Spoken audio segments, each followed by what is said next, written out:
Well, it's been almost 66 years since my mom and dad attended a flower convention in the middle of a snowstorm in Nebraska, where I was born, right in the hotel that was hosting a grower school. So today, I'll be sharing more stories about my birth at a flower convention and on my Grandma Lil's birthday to boot. Let's get started with this special birthday episode of Behind the Bloom with me and RJ Pohl. I love flowers, and I've spent my entire life surrounded by flowers, and the amazing people that grow, harvest, cut, ship, and sell them. That's why it's such an honor and a pleasure to have Cow Flowers as an underwriter of Life in Bloom and also as a sponsor of the Behind the Bloom podcast.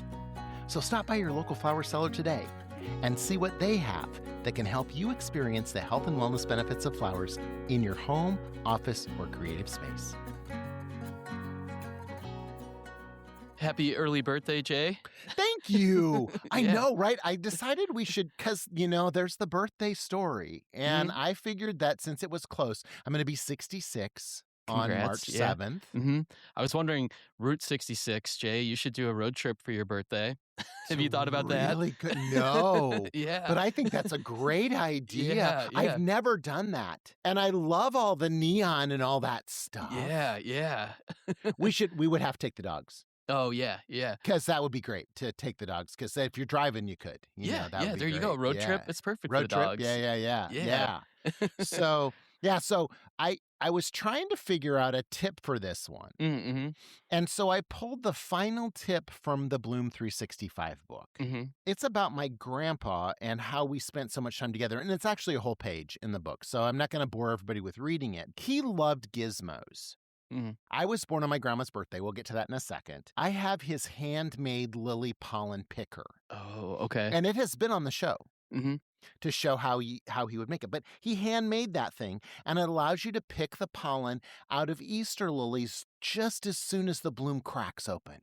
Okay. And you can get this little pollen picker in there, and it kind of has a little scissor action to it, and you can pop it out in there. By pulling out the pollen on the lily, it makes it last longer. Any lily. So as soon as you can get to that pollen and before it gets all fuzzy and everything, if you pull it out and throw it away, that lily will last longer.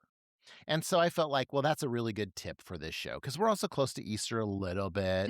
Making your flowers last longer is super important to me. So yeah. So my grandpa's pollen picker and picking out those lily pollen pieces, I spent a lot of time with them. Your grandparents were such an important part of your life, Jay. I know we're going to talk about it more, but you've already told me, so I can see why that is such an important thing for you. Yeah. So I was like, I don't know if there's a birthday. There is also a trick. I'm just thinking right now, there's a trick about making a birthday cake out of flowers. So we could have talked about that too. So you have to check that out in the book. So there's that.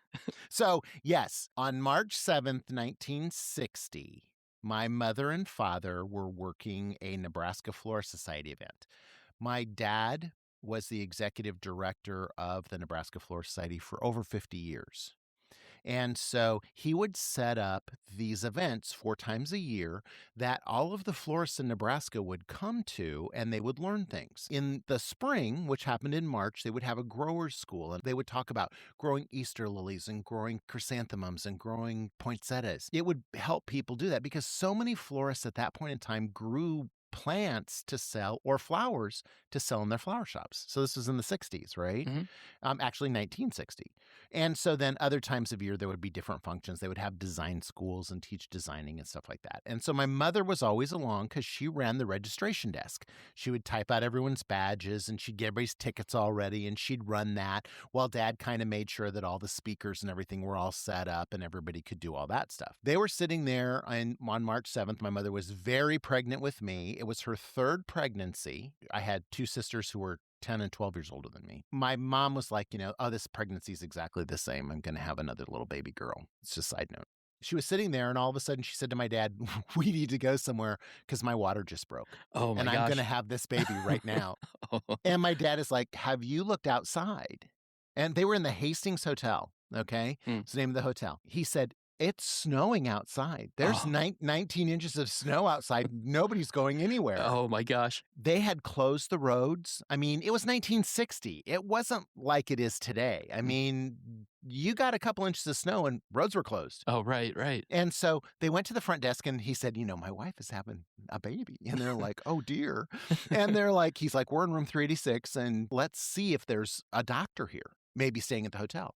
There was a general practitioner who was staying in the hotel, and he delivered me in room 386 of the Hastings Hotel. Oh my gosh. And I'm just like, and so then after we got all rested up and everything was okay and there was no problem. I mean, and thankfully it was just a regular delivery. I weighed 9 pounds and 8.5 ounces or something. So I was like a 10-pound baby, right? Oh, wow. Mm-hmm. So they took us to the hospital and admitted my mom and me. And so then they brought the birth certificate and said, you need to fill out this birth certificate. She's like, okay. And so my father is German. My father is a full-blooded German person. His parents came over from Germany to the U.S. Both my grandma Schwanke and my grandpa Schwanke spoke German. Okay. The tradition in our family, in the German side of the family, was that you have your boys have 2 middle names. They have the first name of his father and the first name of his grandfather. And so she's like, well, I know that, because she was going to call me Jennifer. Okay. Oh, okay. She's going to call me Jennifer. Sister Jolynn. I have a sister Lucinda who goes by Cindy, and my sister Jolynn goes by Joe. And she hates it when you call her Linny. My aunt used to call her Linny. So I like to call her Linny on a public broadcast. So Linny and Cindy, she'll kill me. So anyway, all right. So, but anyway, so she was like, well, I can't call him Jennifer, but I want to call him something that starts with a J. And she was like, so she wrote J down in that first space. Then she said, well, I got the 2 middle names. Okay. We'll call him Melvin for my dad, Melvin Schwanke, and Herman for my grandfather, Herman Schwanke. And so she filled it out. She's like, well, let's see. I can't call him Joe because my other daughter is Joe. I can't call him Joseph because that's my dad's name. There's like Jeremy in the family. There was a James in the family. There are all these names, and she fell asleep. Oh, okay. And the nurse took the birth certificate. Really? And the birth certificate for my first name was the letter J, middle name Melvin Herman Schwanke. And that's the way where J came from. Ended up. And everybody wants to know. And what's really interesting about this is computers do not like you to have a single letter for your first name. Oh, right. Neither do email addresses. And so, my email address is the letter J at ubloom.com. Many places won't take it, and I'm okay with that. Because I'm just like, oh, well, whatever, Mm-hmm. Fast forward to selective service. When you had to sign up for selective service and would be considered for the draft, it wouldn't take my name as the letter J when I went to the post office. So they made me bring my mom down there, and they were like, you need to change his name to J-A-Y. And she's like, no, what if I don't? And they said, well, if you don't, then we can't put him in the selective service. And we didn't. Mm-hmm. Which was perfect because I am the love not war guy. Yes. With putting the daisy in the thing. Yeah. And so then fast forward to 9/11. All my tickets were made out to Jay Schwanke. And you used to be able to make your airline ticket out to, like for your case, it could have been our pool. Oh, right. And anybody could have flown with it because they didn't check your ID or anything. Mm-hmm. And they said, you have to change your name to J-A-Y so we can make tickets for you. What? And I had to fly to Minneapolis, which was the hub for Northwest at the time, Northwest Airlines that merged with Delta. Mm-hmm. And I got to meet Richard Anderson, who was the president of Northwest. And he said, listen, this guy has a career and has always been J, the letter J, Schwanke. We are going to figure this out so that he doesn't have to change his name. Oh, that's so cool. I remember saying, it's like Cher. Don't make me change my name, to something else. Mm-hmm. And so they worked it out. To this day, my tickets are made out to J. Melvin Herm, because that's all that will fit. And it's all squished together. One word? J Melvin Herm. Oh. And people always are like, Mr. Schwanke. And I'm like, yes. And they're like, because they don't know what to call me. But it's true. And so he was instrumental.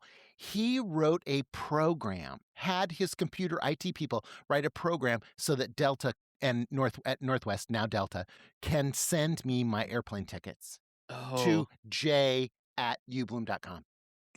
Because it also wouldn't do that. Oh. And it's funny when I'm talking to the people and getting them, they're like, well, I'm trying to send you your tickets, but it doesn't look like they're going. And I said, oh, no, they've gone. They've gone to another computer program and they've been sent to me. Here they are. And I'll look in my email and there they are. Oh, cool. So it is really interesting. It is my favorite thing my mother ever did for me. Oh. And it was an accident. But I have called myself the 10th letter man, because J. And okay, I will tell you this too. In third grade, the teacher in my third grade class, Mrs. Brower, God rest her soul, she was this mean lady. And I was at a parochial school. And she came up and she said, your name is not the letter J, your name is J-A-Y. And hit my desk with a ruler and said, what? You will write J-A-Y. And I was just like, so I went home. I left for school and went home and said, Mrs. Brower, make me write my name, J-A-Y. And she was like, oh, no, she's not. Grabs my hand, throws me in the car. We drive down.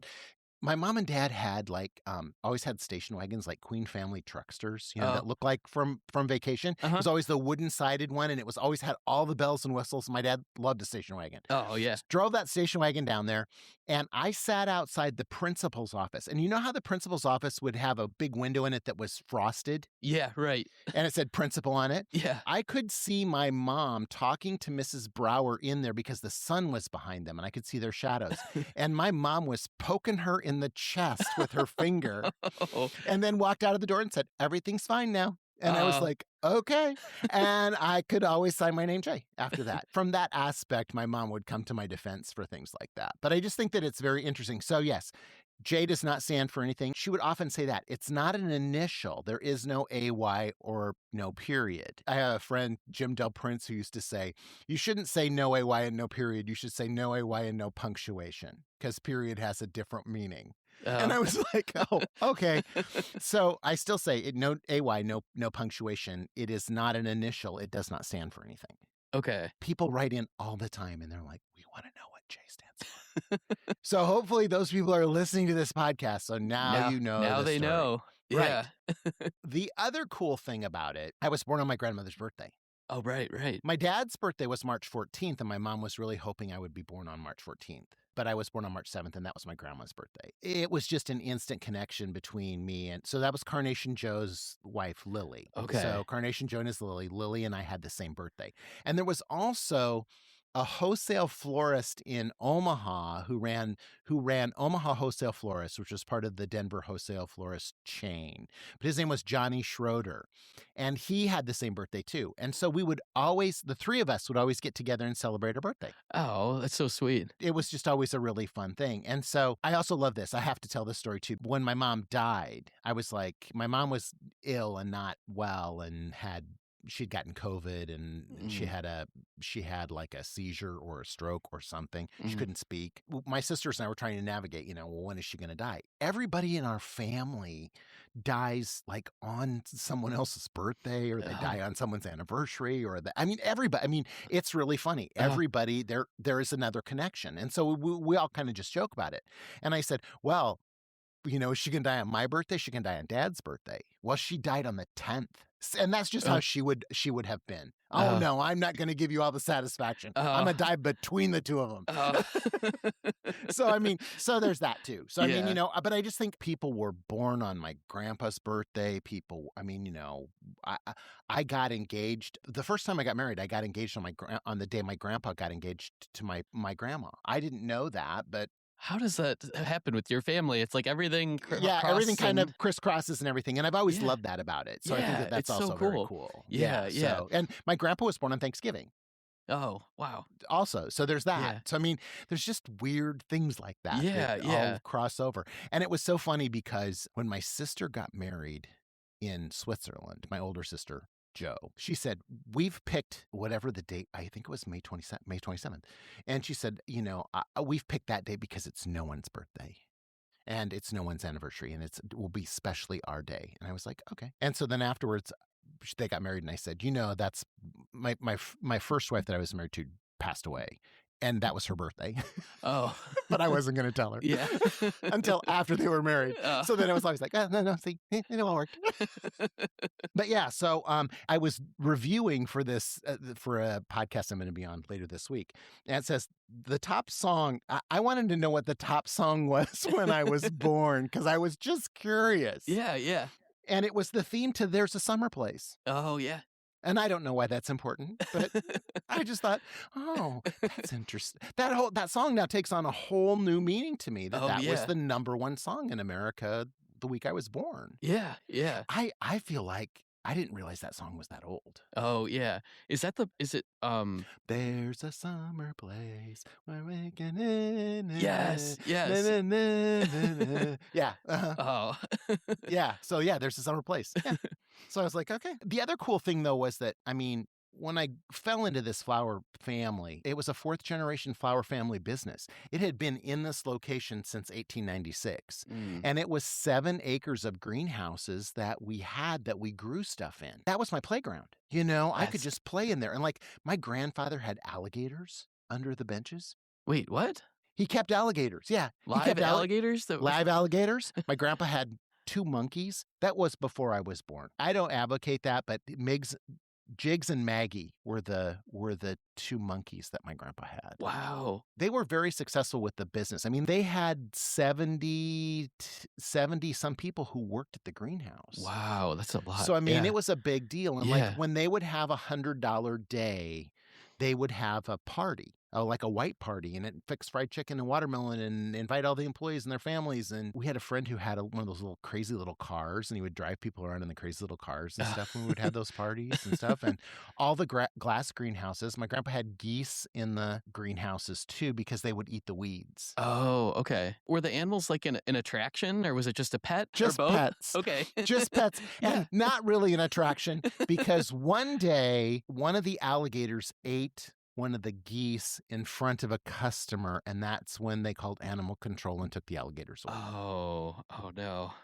Okay. So there's that. Okay. You know, but my grandpa was always that kind of, and so thus the gizmos and stuff, you know. My grandpa was always like fixing stuff. Like my niece Grace, who is a chemist, she can't believe this, but like one time one of the big thermostats on the furnace broke, and when they had to put a new one in, and there was this like toggle. It was like a, what do you call that? Like a sand dial, like an hourglass, right? Oh, yeah. It was like an hourglass on its side that was filled with mercury. And so when it would flip one way or flip one the other way, that's how it turned it on.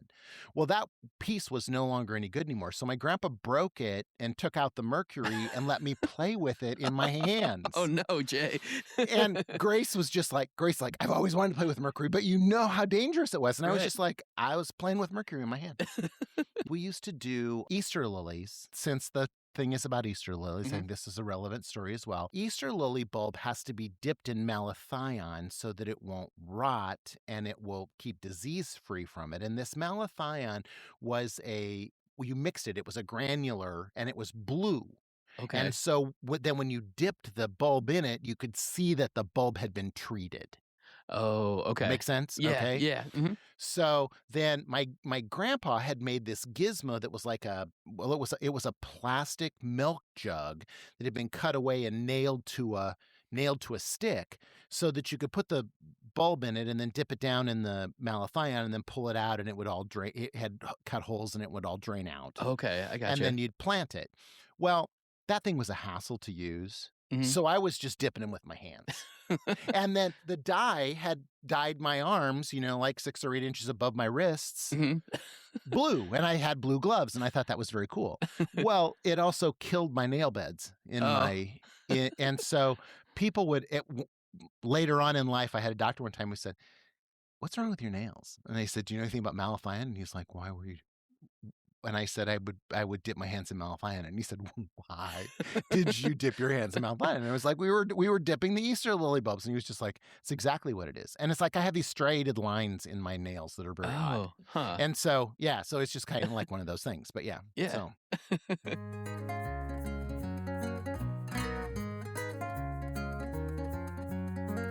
Did you know flowers perform best in clean water with the precise food?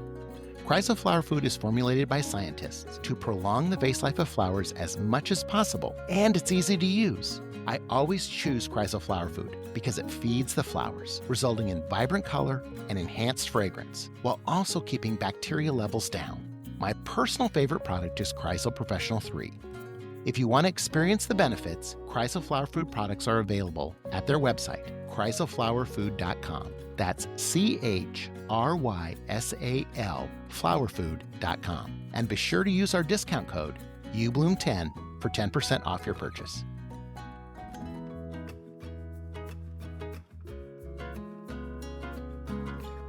Support the joy of flowers. The Life in Bloom Foundation is a 501c3 nonprofit dedicated to flower education and inspiring a love of flowers in everyone. The foundation helps fund the production of Jay Schwanke's Life in Bloom on public television, making it possible for viewers across the country to enjoy the beauty and benefits of flowers. The foundation also provides free flower education to high schools, colleges, and floriculture programs through ubloom.com, helping students and future florists bloom in their own careers. Your donation in any amount makes a difference. Plus, all contributions are 100% tax deductible. If you'd like to help us continue sharing the power of flowers, visit the lifeinbloomfoundation.org to donate today. Thank you for your support. Do you want to talk about dogs first, or do you want to talk about my grandma and grandpa? Whichever you want to talk about, Jay. Should we talk about your grandma and grandpa? We've already talked a little bit about them. Right. Yeah. So my grandma and grandpa were an intricate part of our family because my grandmother didn't like to get up in the morning, and I think that's where I get it now, is that I have white hair like she did. She had white hair. Her name was Lily Olson. She was Swedish, so she's the Swedish connection that you and I both have, because I have a Swedish grandma. Yeah. So she was the Swede. Mm-hmm. And my grandpa would always say, you can always tell a Swede. You just can't tell them much. Which I loved. Yeah. And it's true. So then my grandma and grandpa would make all the deliveries for the flower shop. And so they would drive. My grandpa had a gold Riviera, and it was a sweet car. Oh, cool. My grandpa would come over to my mom's house for breakfast every morning, and that was actually the room he was born in. Oh. Because his mom and dad had built that house, and that kitchen used to be a bedroom. Okay. So he would brag to people that he had breakfast every morning in the room he was born in. So he would come over for breakfast, and then he would take me to school. And I went to a parochial school that was out in the country. It was at the very edge of Fremont. It was just about 3 miles from my house. He would also pick me up from school. And so when he picked me up, I didn't know whether I was going to go home or whether we were going to go pick cattails or whether we were going to go watch the sunset or whether we were going to go on deliveries with him and Grandma. And my grandma loved sunsets, and she would always buy clothing that was sunset colors. Oh, that's cool. And she wore clothes like Endora on Bewitched. Oh, That's what her dress looked like. Okay. It was always these big flowing, muumuus and things like that. Or sometimes she would wear hot pants and go-go boots. She had a pair of pink thigh-high suede go-go boots that she would wear sometimes at these floral conventions. Yeah. Oh, cool. And my grandma was a round person. She was heavy set and a round person.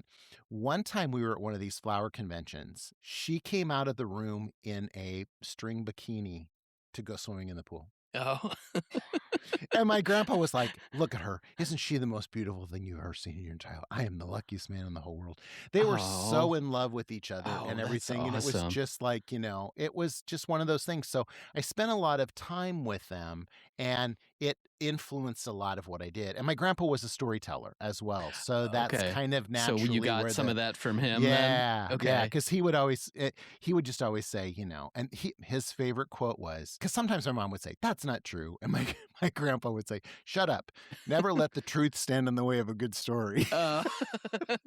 And so, that was also part of it was, we lived with 3 generations, and we would go to national conventions, and my mom and dad, me, my grandma and grandpa would ride in a station wagon across country. Wow. And we'd go to California. Mm-hmm. And we'd go, and one time, I still talk about this. One time we were in Detroit because we were staying at the Renaissance Hotel, and we were in the presidential suite because my dad was the president. And my mom and dad were going on to Europe for a trip, and I was to drive home with my grandma and grandpa. And my grandpa said to me, when do you have to be in school? And this was in July. And I said, Labor Day. And he said, well, let's go home via Florida and go see my brother. Oh, okay. And he said, we'll stop at all of the truck stops and see if we can find a steak the size of a toilet seat. And I was 16, and I said, you are out of your mind. Get in this car. And I drove them home in like a day and a half. Oh. And that was one of the biggest regrets I have in my entire life. I should have driven to Florida with them. I should have looked for a steak the size of a toilet seat. But I was 16 and I wanted to get home and see my friends. And I didn't realize how meaningful it would have been to go with them and be with them for that month and a half. You know, and it wouldn't have cost me a penny because it was my grandma and grandpa. Yeah, you know, I mean, that's such a natural thought as a 16-year-old, though, Jay. I mean, and you got to spend so much special time with them. I did. But I mean, you know, still, so I just always tell people, think, especially when you're a kid, think, because you don't realize how treasured this time might be. So, you know, it was great. And you know, we've talked about that my grandma died on Christmas Day before. And, you know, when my grandpa passed away too, it was just, he passed away shortly after my grandmother died because he died of a broken heart. I mean, they just wanted to be together. They loved being together and they loved doing things together. And that was just what they did, you know? The other thing that was cool about the greenhouses was I've just been thinking about this because, you know, Ladybird has chronic renal failure. So we're dealing with that right now. And I'm just thinking about the dogs that I've had, right? Yeah. The first dog I had was a dachshund named Gorgeous. Oh, okay. And my dad gave her away. Oh, really? Oh. To our accountant whose husband had a heart attack and died. And he had 2 young boys, and the one little boy was not getting over that his dad died. And he loved our dog, and my dad gave the dog to them. Oh. Which was a very sweet thing to do. Yeah. And so then he bought me a white poodle, a white toy poodle who was Blossom. Okay. Just so that you know, this is on my desk all the time. Oh. So for those of you watching the video, that's me and Blossom. And Blossom my mom would dye her colors for the holidays. Really? So like Valentine's Day, she would dye her pink. And for St. Patrick's Day, she'd dye her green. Oh my gosh. And her whole coat? So she would brush it in with a toothbrush with food coloring. Her AKC name was La Petite Verte Chienne Blossom, which means the little green dog Blossom. And so that my mom loved to dye her green for that reason. Okay. But she also, we breeded puppies with her too. So my mom and dad had 6 litters of 6 puppies. Wow. And my mom would always, it was funny because as Blossom got older, if she would make a mistake in the house, my mom would say, she can make a mistake on the carpet because she paid for all of them. You know, and I was just like, well, that was kind of cool. So yeah. And then we also raised Dobermans. Oh, okay. And my dad decided that if we could raise poodles, we should raise Dobermans and he'd make a lot more money. Well, nobody wanted the Dobermans. So did you keep? And so we had these Dobermans in the greenhouses for security at night. So when you'd lock the door, Dobermans seem like guard dogs, right? You would release the Dobermans. And I always pretended I was like the Doberman gang guy from the movie The Doberman Gang. Because there was a movie about this gang that had Dobermans that would steal stuff. But we had all these Dobermans, and it was hard to get in the greenhouse at night because those Dobermans would turn when the sun went down. You know, they would not let people in there. But that was the security system for the greenhouses because they were all interconnected. Oh yeah. Wait, so how many Dobermans did you have then? At one point in time, we had 13. What? Well, we had 13, 14, 15. We had 15. Oh, that's a lot. We had 15. We had Teeny and Bruno, who were the 2 that we bred, and she had 13 puppies. Wow. And so then that was in the newspaper because in one litter? Yeah, she only had 8 nipples. Oh. So we had to switch out the dogs. Oh, wow. And it was on the front page of the paper and everything. And it was like a big deal, right? Well, then, so after a while, it was just like, these are too many dogs. So one day I came home and we just had Teeny and Bobby, who was the runt of the litter. We just had 2 Dobermans again. I was like, where are the other Dobermans? And she goes, your dad got rid of them. And I was like, got rid of them? What did he do?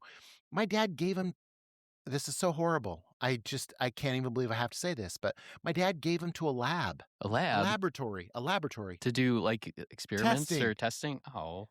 How horrible. Oh. So yeah, I mean, people wonder. People wonder.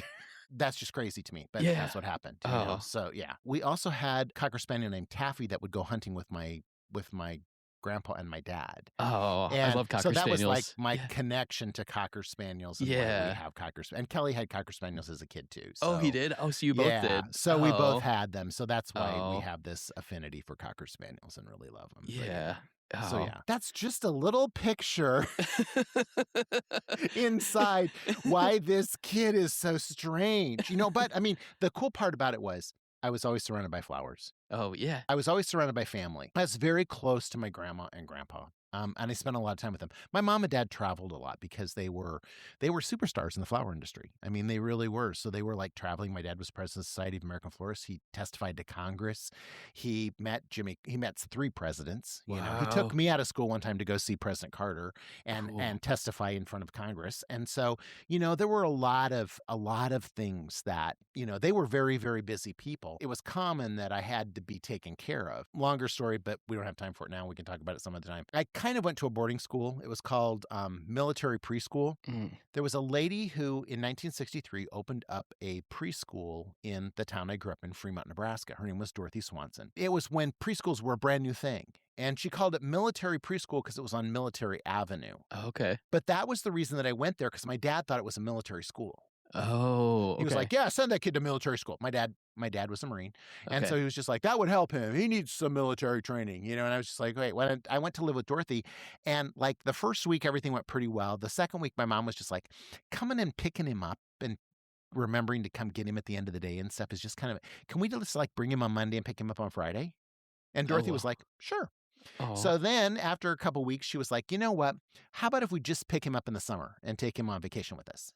And so I lived with Dorothy. I went to military preschool till I was 11. Please, no one feel sorry for me. That was the best thing in the world because Dorothy was a storyteller as well. She was a professional storyteller. Oh. She was Hexie the Witch. She was Mrs. Santa Claus. She was Mrs. Peter Cottontail. She was Storybook Tree. She had all these personas, and she would go to libraries or schools and tell kids stories. How cool. She was wonderful, and she was like my other mom. She's the one who raised me, which I think thus you probably understand why I turned out the good way.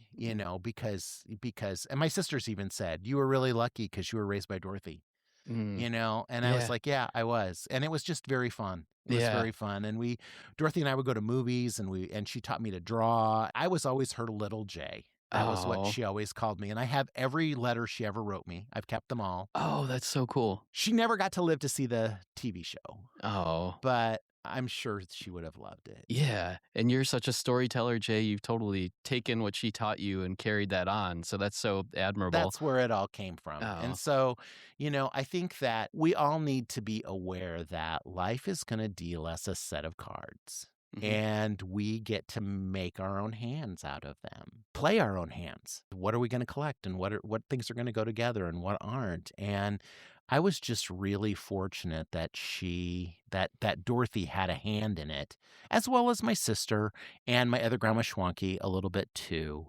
That it all was a really good thing. I have no hard feelings at all that my parents did that with me. From the time I was 11 to the time I was 18, I was basically home alone. Mm-hmm. And so I got involved in stuff at school and stuff just because they were busy. They were busy running and creating a flower business that was so meaningful to our community.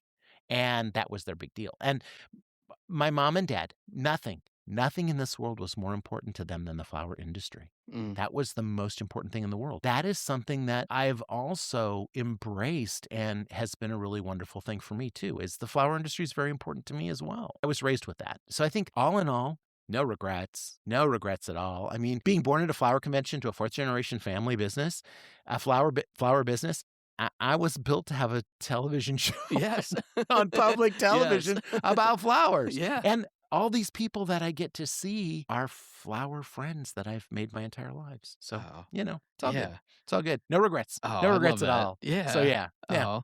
Well, happy birthday, Jay. Yeah. Happy birthday. I will celebrate 66. Yes. And look forward to what else, is coming down the road. Oh, it's going to be a great year. Yeah. Absolutely. Yeah. Thanks, RJ. All right. Thanks, Jay.